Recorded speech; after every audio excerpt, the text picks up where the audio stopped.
ಪ್ರಚಾರ ನಿಮಿತ್ತವಾಗಿ ಇವತ್ತು ಸಂಕೂರಲ್ಲಿ ಜತ್ ತಾಲೂಕಾ ಸ್ವಾಭಿಮಾನಿ ವಿಕಾಸ ಆಘಾಡಿಯ ಒಂದು ನೇತೃತ್ವ ವಹಿಸಿರುವ ನಮ್ಮ ವಿಲಾಸರಾವ್ ಜಗತಾಪ್ ಸಾಹೇಬರು ಮತ್ತು ಈ ಊರಿನ ಹಿರಿಯರು ಸುಪುತ್ರರು ಮತ್ತು ಮಾಜಿ ಡಿಸಿಸಿ ಬ್ಯಾಂಕ್ ಸಂಚಾಲಕರಾದಂಥ ರಾಜಾ ಕನ್ನೂರಿ ಮಾಮ ಮತ್ತು ಶಿವಲಿಂಗೇಶ್ವರ ಮತ್ತು ನಮ್ಮ ದೊಡ್ಡ ಸಹೋದರಾದಂಥ ಗುರುಬಸವ ಪಾಟೀಲ್ ಮತ್ತು ಅತಿಶಯ ವಿಸ್ತಾರವಾಗಿ ಈ ಕಾರ್ಯಕ್ರಮವನ್ನು ಪ್ರಾಸ್ತಾವಿಕ ಮಾಡಿದವರು ಆರ್ ಬಿ ಪಾಟೀಲ್ ಸರ್ ಮತ್ತು ನಮ್ಮ ಜಾಡರ್ ಬಬಲಾದಿ ಗೌಡರು ಡಾಕ್ಟರ್ ವಿಜಯ್ ಕುಮಾರ್ ಪಾಟೀಲ್ ಸಾಹೇಬ್ ಮತ್ತು ಶಿವಲಿಂಗೇಶ್ವರ ಬಾಲ್ಗಾಂವ್ ಮತ್ತು ಈ ಊರಿನ ಎಲ್ಲ ಹಿರಿಯರೇ ಮತ್ತು ನಾಗರಿಕರೇ ಮತ್ತು ಯುವಕ ಮಿತ್ರರೇ, ಈಗ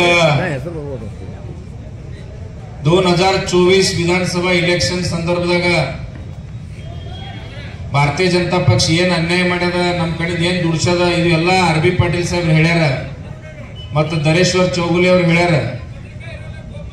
ಮತ್ತು ಅದ್ರ ಬಗ್ಗೆ ನಾ ಮತ್ತೊಮ್ಮೆ ನಿಮಗೆ ಹೇಳಿ ನಾ ಟೈಮ್ ತಗೊಳಂಗಿಲ್ಲ. ಭಾರತೀಯ ಜನತಾ ಪಕ್ಷ ಇವತ್ತ ನಮ್ಮ ರಾಜಕೀಯ ಜೀವನ ಉದ್ಧ್ವಸ್ತ ಮಾಡಿದ ಅಂತೇಳಿ ಇದು ಒಂದೇ ಮಾತು ನಾನು ನಿಮ್ಮ ಮುಂದೆ ಎಲ್ಲರ ಮುಂದೆ ಹೇಳ್ತೇನೆ. ಈಗ ಮಹತ್ವದ ವಿಷಯ ಅಂದ್ರೆ ನಮಗ ಟಿಕೆಟ್ ಕೊಟ್ಟಿಲ್ಲ, ಟಿಕೆಟ್ ಕೊಡ್ಲಾರ್ದಕ್ಕೆ ಹಾಳು ಮಾಡ್ಯಾರ. ಹಾಳು ಮಾಡಿದ ಬಳಕ ಮುಂದಿನ ಕೆಲಸ ಭಾರತೀಯ ಜನತಾ ಪಕ್ಷದವ್ರು ಮತ್ತೆ ಏನೇನು ಅನ್ಯಾಯ ಮಾಡ್ಯಾರ ಅನ್ನೋದು ಅವು ಹೇಳಬಂದಿನಿ. ನಾವು ಅರ್ಜಿ ತುಂಬದ ಬಳಕ ಅವ್ರು ಟಿಕೆಟ್ ಜಾಹೀರಾದ ಬಳಕ 2-3-4 ದಿವಸ ನಾವು ವಾತಾವರಣ ಹಿಂಗೆ ತಯಾರಾಯ್ತು. ಜಗತಾಪ್ ಸಾಹೇಬ್ರ ನೇತೃತ್ವ ತೆಳಗ ಆ ಸೀಟ್ ಬರಂಗಿಲ್ಲ ತಂದ ಬಳಕ ಜಗತಾಪ್ ಸಾಹೇಬ್ರ ಮನೆಗೆ ಚಂದ್ರಕಾಂತ್ ದಾದಾ ಪಾಟೀಲ್ ಬಂದ್ರು, ಅರ್ಜಿ ತಕ್ಕೋರ ಅಂತ ಹೇಳಿದ್ರು. ಸಾಹೇಬ್ರು ಹೇಳಿದ್ರು, ನಮ್ಮ ಜತ್ ತಾಲೂಕಾದ ಸ್ವಾಭಿಮಾನಿ ಕಾರ್ಯಕರ್ತರ ಜೋದ ಮ್ಯಾಗ 40 ವರ್ಷ ರಾಜಕಾರಣ ಮಾಡೀನು, ಅವ್ರದ್ದು ಆವಾಜ್ ಐತಿ ಕಿ ಅಪಕ್ಷ ಉಮೇದ್ವಾರ ನಿಂದಿರ್ಬೇಕಂತೇಳಿ ನಾ ಜನತಾದ ಮಾತು ಕೇಳ್ತೀನಿ. ನೀವು ಮಂತ್ರಿ ಇರ್ಲಿ, ಮುಖ್ಯಮಂತ್ರಿ ಇರ್ಲಿ, ಪಂತಪ್ರಧಾನ ಇರ್ಲಿ, ನಮ್ಮ ಮಾತು ಕೇಳಂಗಿಲ್ಲ ಅಂತೇಳಿ ಜಗತಾಪ್ ಸಾಹೇಬ್ರು ಹೊಳೆ ಕಳಿಸಿದ್ರು ಅವತ್ತು.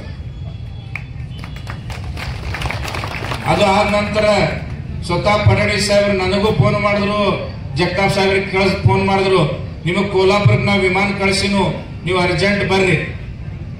ಅವತ್ತು ವಿಮಾನ ಹೊಳೆ ಕಳಿಸಿದೆವು. ಮರುದಿನ ಮತ್ತೆ ಫೋನ್ ಬಂತು, ಮತ್ತೆ ವಿಮಾನ ಕಳಿಸಿದೇವು ಅಂತ ಹೇಳಿದ್ರು. ಅವಾಗ ಸಾಹೇಬ್ರು ಹೇಳಿದ್ರು, ಫೋನ್ ಮ್ಯಾಗ ಹೇಳ್ರಿ ಏನ್ ಹೇಳೋದೈತೆ ಅಂತ ಹೇಳಿ. ಅವಾಗ ಫಡ್ನವೀಸ್ ಸಾಹೇಬ್ರು ಹೇಳಿದ್ರು, ನಿಮ್ಮಿಬ್ಬರಿಗೆ ವಿಧಾನ ಪರಿಷತ್ ಮ್ಯಾಗ ತೋತೇವು, ನನಗೆ ಜತ್ತದ ವಿಧಾನಸಭಾ ಸೀಟ್ ಭಾರತೀಯ ಜನತಾ ಪಕ್ಷದ ಆರಿಸಿ ಬರೋದು ಮುಖ್ಯ ಐತಿ, ಇದು ಹೇಳಿದ ಸತ್ಯ ಮಾತದ, ಅಗದಿ ಸಂಕದ ಲಾಯವನ್ನು ಪಾಂಡ್ರಾಗ ಹೇಳ್ತೀನಿ. ಇವತ್ತು ಫಡ್ನವೀಸ್ ಸಾಹೇಬ್ರಿಗೆ ನಮ್ಮಿಬ್ಬರಿಗೆ MLC ಮಾಡೋಕಿಂತ ಗೋಪಿಚಂದ್ರ ಪಡಳ್ಕರ್ MLC ಅದಾನ, ಅವ್ರಿಗೆ ಟಿಕೆಟ್ ಕೊಡೋಕಿಂತ ಮೊದಲ ನಮ್ಮ ಜತ್ ತಾಲೂಕದಾಗ ಗೋಪಿಚಂದ್ರ ಪಡಳ್ಕರ್ ಮತದಾರ ಹೆಸರಿಲ್ಲ, ಅವ್ರದ್ದು 1 ಎಕರೆ ಜಮೀನಿಲ್ಲ, ಜತ್ ತಾಲೂಕದಾಗ ಅವ್ರದ್ದು 1 ಮನಿ ಇಲ್ಲ. ಅಂತ ಮನುಷ್ಯ ಜತ್ ತಾಲೂಕದಾಗ 50 ವರ್ಷ ರಾಜಕಾರಣ ಮಾಡಿ ವಿಲಾಸರಾವ್ ಜಗತಾಪ್ ಸಾಹೇಬ್ರು ಈ ಜನತಾದ ಕೂಡ ಸುಖ ದುಃಖದಾಗ ಸಹಭಾಗಿಯಾಗಿ ಇವತ್ತು ರಸ್ತಾ ಇರ್ಲಿ, ಮೈಸಾಳ ನೀರಿನ ಮೋರ್ಚಾ ಇರ್ಲಿ, ಪ್ರಶಾಸಕೀಯ ಯಂತ್ರಣ ಇರ್ಲಿ, ಇನ್ನೇನಾಗ ಅರ್ಬಿ ಸರ್ ಹೇಳಿದ್ರು, ಇಲ್ಲಿ ಜತ್ ತಾಲೂಕು ಸಂಘದಾಗ ಅಪ್ಪರ್ ತಹಶೀಲ್ದಾರ್ ಆಫೀಸ್ ಇರ್ಲಿ, ಎಲ್ಲಾಕ್ ಸಾಕ್ಷಿದಾರ ಜಗತಾಪ್ ಸಾಹೇಬ್ರು. ನಾ ಸಭಾಪತಿ ಆಲಾಕ್ ಸಾಕ್ಷಿದಾರ್ ಜಗತಾಪ್ ಸಾಹೇಬ್ರು. ದಲಿತ ಮಂದಿಗೆ ಸಭಾಪತಿ ಮಾಡಿದ್ರು ಮಾಡಿಗಾದ ವಿಷ್ಣು ಚವ್ಹಾಣ್. ಮುಸ್ಲಿಂ ಸಮಾಜಕ್ಕೆ ಬೋರ್ಗ್ಯಾಗ 70 ಜಾಗೀರ್ದಾರಿಗೆ ಸಭಾಪತಿ ಮಾಡಿದ್ರು, RK ಪಾಟೀಲ್ ಸಾಹೇಬ್ರಿಗೆ ಮಾಡಿದ್ರು, ಬಸವರಾಜ್ ಪಾಟೀಲ್ ಸಾಹೇಬ್ರಿಗೆ ಮಾಡಿದ್ರು. 50 ವರ್ಷ ಈ ತಾಲೂಕದಾಗ ಪ್ರತಿಯೊಬ್ಬರು ರಾಜಕಾರಣದಾಗ ಸಮಾಜಕಾರಣದಾಗ ಎಲ್ಲರಿಗೂ ಸ್ಥಾನಮಾನ ಕೊಟ್ರು. ಇಂಥವ್ರು ಹೋಗಿ ಫಡ್ನವೀಸ್ ಸಾಹೇಬ್ರಿಗೆ ಹೇಳಿದ್ರು, ಫಡ್ನವೀಸ್ ಸಾಹೇಬ್ರ ನೀವು ಯಾರಿಗೆ ಬಿ ಟಿಕೆಟ್ ಕೊಡ್ರಿ, ನಮ್ ಜೊತೆಯವ್ರಿಗೆ ಕೊಡ್ರಿ. ಇಲ್ಲಿ ತನ ಅಣ್ಣಾ ಸಾಹೇಬ್ ಗಡ್ದಾಗ ದನಗರ್ ಸಮಾಜದವರಿಗೆ ಜಿಲ್ಲಾ ಪರಿಷತ್ ಅಧ್ಯಕ್ಷ ಮಾಡಿದ್ರು, ಲಾಲ್ ದೇವ್ ಭತ್ತ ಸಂಘಕ್ಕೆ. ಅಕಾರ ಮಾಸಾಳ ಸಭಾಪತಿ ಮಾಡಿದ್ರು. ಅವಾಗ ಫಡ್ನವೀಸ್ ಸಾಹೇಬ್ರಿಗೆ ಜಗತಾಪ್ ಸಾಹೇಬ್ರು ಹೇಳಿದ್ರು, ನೀವು ಯಾರಿಗೆ ಬಿ ಟಿಕೆಟ್ ಕೊಡ್ರಿ. ಇಲ್ಲಿ ತನ ಸುರೇಶ್ ಕಾಡೆ BJP ಕೊಟ್ಟು ಕಳಿಸ್ರಿ, ನಾವು ಆರಿಸಿ ಕೊಟ್ಟೆವು. ಅವ್ರು ಹೋಗಿ ಜತ್ ಬಿಟ್ಟು ಹೋಗಿ ಕೂತ್ರು.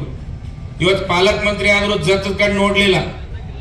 ಜತ್ ತಾಲೂಕಾಗ ಎಷ್ಟು ನಿಧಿ ಕೊಡ್ಬೇಕಂತ ಕೊಡ್ಲಿಲ್ಲ. 150-200 ಕೋಟಿ ರೂಪಾಯಿ ಮಿರಜ್ ನಿಧಿ, 1.5 ಕೋಟಿ ರೂಪಾಯಿ ಸಹ ಜತ್ತಿಗೆ ನಿಧಿ ಕೊಡ್ಲಿಲ್ಲ. ಹಿಂಗ ಮತ್ತೊಬ್ರು ಯಾರೇ ಲೋಕ ಪ್ರತಿನಿಧಿ ಆದ್ರೆ ಇಟ್ಟು ಕೆಟ್ಟ ಅನ್ಯಾಯ ಆಗ್ತೈತಿ. 2ನೇ ಸರಿ ಮತ್ತೊಬ್ರು ಆಮದಾರ ಆದ್ರು. ಹಂಗ ಈ ಸರಿ ನಮ್ ಜತ್ ತಾಲೂಕಾಗ 2024 ಇದು ಬ್ಯಾಡ. ಭೂಮಿಪುತ್ರ ಸಂಧಿ ಕೊಡ್ರಿ, ಮರಾಠ ಸಮಾಜ ಕೊಡೋರಿದ್ರೆ ಜಮದಾಡೆ ಕೊಡ್ರಿ, ದನಗಾರ್ ಸಮಾಜ ಕೊಡೋರಿದ್ರೆ ಯಾರಿಗ್ ಬಿ ಕೊಡ್ರಿ, ನೀವು ಶಂಕರ್ ವಗರೆ ಅದಾರ, ಲಿಂಗಾಯತ್ ಸಮಾಜ ಕೊಡಿದ್ರೆ ತಮ್ಮನಗೌಡ ಕೊಡ್ರಿ ಅಂತ ಸ್ವತಃ ಹೇಳಿದ್ರು ಜಗತಾಪ್ ಸಾಹೇಬ್ರು. ಇದೆಲ್ಲ ಬಿಟ್ಟು ಇವತ್ತು ಇಂತ ಅನ್ಯಾಯ ಮಾಡ್ಯಾರ ಭಾರತೀಯ ಜನತಾ ಪಕ್ಷದವರು. ನಮ್ಮ ರಾಜಕೀಯ ಕರಿಯರ್ ಜಗತಾಪ್ ಸಾಹೇಬ್ರದು ನಮ್ಮದು ಕೂಡೇ ಉದ್ವಸ್ತ್ ಮಾಡ್ಬೇಕಂತ ಹೇಳಿ ಯಾವಾಗೋ ಒಬ್ಬನಿಗೆ ಜತ್ ತಾಲೂಕದಾಗ ಮತದಾರರಾಗ ಹೆಸರಿಲ್ಲಾರ ಮನುಷ್ಯಾಗ ಇವತ್ತು ನಾವು ಮತ ಹಾಕ್ಬೇಕು. ನಾಳೆ ಬರೋ 20ನೇ ತಾರೀಕಿಗೆ ಗೋಪಿಚಂದ್ ಪಡಳ್ಕರ್ ಎಲ್ಲಿ ಮತದಾನ ಮಾಡ್ತಾನ? ಆಟ್ಪಾಡಿ ಊರಾಗ ಜರಿಯದಾಗ, ನಾವು ಸಂಕದಾಗ. ನಾವು ಅವನಿಗೆ ಮತ ಮಾಡಬೇಕು, ಅವ ಮತ್ತೊಬ್ಬನಿಗೆ ಮತ ಹಾಕ್ಲಕ್ ಹೋಗ್ತಾನ. ಇದು ಎಲ್ಲದ್ರೆ ಇದು ನ್ಯಾಯ? ಅದಕ್ಕ ಇಂಥ ಪರಿಸ್ಥಿತಿ ಒಳಗ ನಮ್ ಜತ್ ತಾಲೂಕದ ಮಂದಿ ಇನ್ನಾಗ ಕನ್ನೂರೆ ಸಾಹೇಬ್ರು ಹೇಳಿದ್ರು, ಈ ಸರಿ ನೇತೃತ್ವ ಜತ್ ತಾಲೂಕದಾಗ ಸ್ವಾಭಿಮಾನಿ ಮಂದಿಗೆ ನೀವು ಆರಿಸ್ಕೊಡ್ಲಿಲ್ಲ ಅಂದ್ರೆ ಕಾಯಂ ಸ್ವರೂಪಿ ಜತ್ ತಾಲೂಕದಾಗ ಗುಲಾಮಗಿರಿ ಅಂತೆ ಎಲ್ಲಾ ಕಾರ್ಯಕರ್ತರು ಮತ್ತೊಬ್ಬರ ಕೆಳಗೆ ಕೆಲಸ ಮಾಡೋದು ಪರಿಸ್ಥಿತಿ ಬರ್ತದೆ. ಇದು ವಿಚಾರ ಮಾಡಿ ಮತದಾನ ಮಾಡಿ ಅಂತ ಹೇಳಿ ನಿಮ್ ಕೈ ಮುಗಿದು. ಇನ್ನೊಂದು ವಿಷಯ, ಇವತ್ತು ಉಮ್ದಿ ಒಳಗ ಗೋಪಿಚಂದ್ ಪಡಳ್ಕರ್ ಸಭಾದಾಗ ಹೇಳಿದ್ರು, ಜತ್ ತಾಲೂಕದಾಗ ವಿಕ್ರಮ್ ಸಾವಂತ್ ಏನು ಕೆಲಸ ಮಾಡಿಲ್ಲ, ರೇಷನ್ ಕಾರ್ಡ್ ತೆಗೆದು ಕೊಡುದು ಅವ್ನ ಕಡೆ ಆಗಿಲ್ಲ. ಅದಕ್ಕೆ ನಾ ಛಗನ್ ಭುಜಬಲ್ ಸಾಹೇಬ್ರಿಗೆ ಪುರೋಟಾ ಮಂತ್ರಿಗೆ ಹೇಳಿನು, ಜತ್ ತಾಲೂಕದಾಗ 5,000 10,000 ರೇಷನ್ ಕಾರ್ಡ್ ತೆಗೆದು ಕೊಡ್ತಾರ. ಇದು ಗೋಪಿಚಂದ್ ಪಡಳ್ಕರ್ ವಿಧಾನ ಪರಿಷತ್ ಆಮದಾರ್, ಅವ್ರ ಸ್ಟೇಟ್ಮೆಂಟ್ ಐತಿ, ಇವತ್ತೇ ಮಾತಾಡ್ಯಾರ. ನನಗ ಅವ್ರಿಗೊಂದು ಜಾಹೀರ್ ಸವಾಲ್ ಅದ, ರೇಷನ್ ಕಾರ್ಡ್ ಗೋಪಿಚಂದ ತಮ್ಮ ಜತ್ ತಾಲೂಕದಾಗ ತಹಶೀಲ್ದಾರ್ ಆಫೀಸ್ನಾಗ ತೆಗೆದು ಕೊಡ್ತಾರೆ. ನೀವು ಮಹಸೂಲ್ ಮಂತ್ರಿಗೆ ಹೇಳ್ತೀರಿ ರೇಷನ್ ಕಾರ್ಡ್ ತೆಗೆದು ಕೊಡ್ಲಕ್ಕ, ಮಂದಿಗೆ ಎಷ್ಟು ದಿಶಾಬೋಲ್ ಮಾಡ್ಲಾಗ್ತೀರಿ. ಇವತ್ತು ಮೊನ್ನೆ ಒಂದು ಮುಸ್ಲಿಂ ಸಮಾಜ ಕಾರ್ಯಕ್ರಮಕ್ಕೆ ಹೋಗಿದ್ರು. ಅವ್ರು ನಮ್ಗೊಂದು ಈದ್ಗಾ ಕಂಪೌಂಡ್ ತುಮಾಲಿ ಈದ್ಗಾ ಕಂಪೌಂಡ್ 5 ಕೋಟಿ ರೂಪಾಯಿ ಇತ್ತು. ಯಾರಿಗ ಬಿ ಏನ್ ಬಿ ಆಶ್ವಾಸನೆ ಕೊಡುದು, ನಮ್ ಜತ್ ತಾಲೂಕದ ಮಂದಿಗೆ ಅತಿಶಯ ದಯಾಳು ಅದ, ಪ್ರಾಮಾಣಿಕ ಮಂದಿ ಅದ, ನಂಬಿಗಸ್ತರದಾರ ಅಂತ ಹೇಳಿ ತಿಳ್ಕೊಂಡು ಏನ್ ಬಿ ಆಶ್ವಾಸನೆ ಕೊಡುದು. ಮೊನ್ನೆ ಹೇಳ್ತಾನ ಜತ್ಯಾಗ ಗೋಪಿಚಂದ್ ಪಡಳ್ಕರ್ಲ ಬ್ರೇಕ್ ನೈ, ಏನ್ ಬಿ ವಕ್ತವ್ಯ ಮಾಡುದು, ಏನ್ ಬಿ ಆಶ್ವಾಸನೆ ಕೊಡುದು. ನಮ್ ಜತ್ ತಾಲೂಕದ ಇವತ್ತ ಕನ್ನೂರಿ ಸಾಹೇಬ್ರು ಹೇಳ್ದಂಗ ಎಲ್ಲರ ಅಪ್ಪಿತಪ್ಪಿ ಯಾರಿಗಾರ ಹೊರಗಿನ ಗೋಪಿಚಂದ್ ಪಡಳ್ಕರ್ ಅಂತ ಮನುಷ್ಯ ನೇತೃತ್ವ ಸಿಕ್ತಂದ್ರ ಜತ್ ತಾಲೂಕದಾಗಿಂದು ಸ್ವಾಭಿಮಾನ ಉದ್ವಸ್ತ ಆತೈತಿ. ಕಾರ್ಯಕರ್ತರು ಗುಲಾಮರಂತೆ ಹೋಗ್ಬೇಕಾಗ್ತೈತಿ ಅವ ಇದ್ದಲ್ಲಿ ಭೇಟಿ ಆಗ್ಲಕ್ಕ. ಇವತ್ತ ನೀವೆಲ್ಲಾರು ವಿಚಾರ ಮಾಡೋದು ಗರಜದ. ನಿಮ್ಮಲ್ಲೇ ನಿಮ್ ಮನಿ ಮನುಷ್ಯ ಭೂಮಿಪುತ್ರ, ಇವತ್ ನಾ ಜಿಲ್ಲಾ ಪರಿಷತ್ನ ಸಭಾಪತಿ ಅಂತ ಕೆಲಸ ಮಾಡೀನಿ, 5 ವರ್ಷ ಕೆಲಸ ಮಾಡೀನಿ. ಜತ್ ತಾಲೂಕದಾಗ ನನಗೆ ಸಾಹೇಬ್ರ ಸಭಾಪತಿ ಮಾಡೋಣ.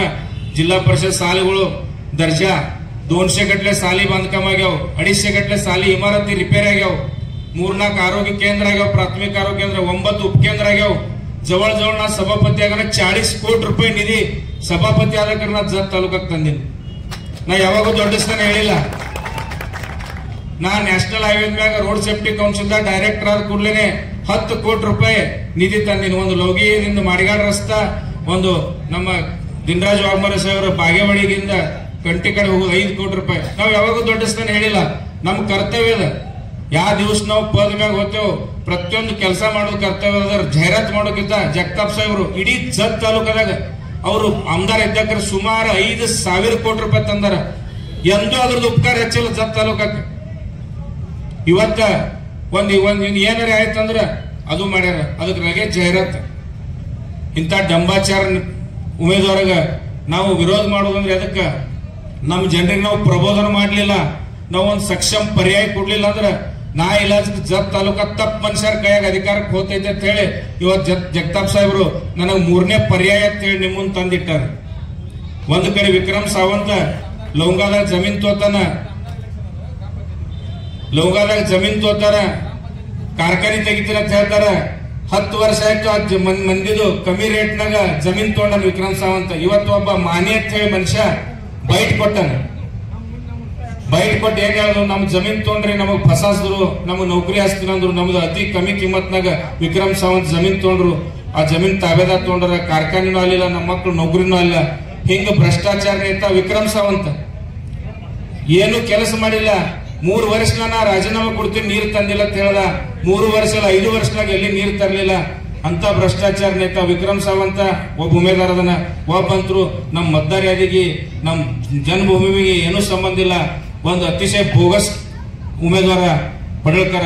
ಇವೆರಡರೊಳಗ ಸಾಹೇಬರು ನಿಮ್ ಮುಂದ ನನಗೆ ಸ್ವಾಭಿಮಾನಿ ಜತ್ ತಾಲೂಕದ ನಿಮ್ಮ ಮಗ, ನಿಮ್ಮ ತಮ್ಮ, ನಿಮ್ಮ ಮನಿ ಮನುಷ್ಯ ಅಂತ ಹೇಳಿ ಉಮೇದ್ವಾರ ಕೊಟ್ರ ದಯವಿಟ್ಟು ನನ್ನ ಟೇಬಲ್ ಚಿನ್ನಕ್ಕ ಮತ ಹಾಕ್ರಿ. ನಾ ಸಭಾಪತಿ ಇದ್ದಕ್ಕೆ ಹೆಂಗ್ ಕೆಲಸ ಮಾಡಿನು, ಆಮದಾರ ಆದ ಕೂಡಲೇ ಜತ್ ತಾಲೂಕದ ಮಹಿಳಾಗಳ ಪ್ರಶ್ನೆ ಇರಲಿ, ಬಚತ್ ಗಟ್ಟದಿರ್ಲಿ, ಯುವಕರದಿರ್ಲಿ, ಬೇರೋಜ್ಗಾರದಿರ್ಲಿ, ಸಾರ್ವಜನಿಕರಿರ್ಲಿ, ವೈಯಕ್ತಿಕ ಇರ್ಲಿ, ಪ್ರಶಾಸಕೀಯ ಇರ್ಲಿ, ಯಾವುದೂ ವಿಷಯದಾಗ ನಿಮ್ ಕೂಡ ಅತಿಶಯ ವಿಶ್ವಾಸಲೆ ನಿಮ್ 5 ವರ್ಷ ಅಲ್ಲ ಆಯುಷ್ಯಭರ ನಿಮ್ ಆಳಾಗಿ ದುಡಿತೀನಿ ಅಂತ ಹೇಳಿ ಇವತ್ತು ನಿಮ್ಗೆ ವಚನ ಕೊಡ್ತೀನಿ.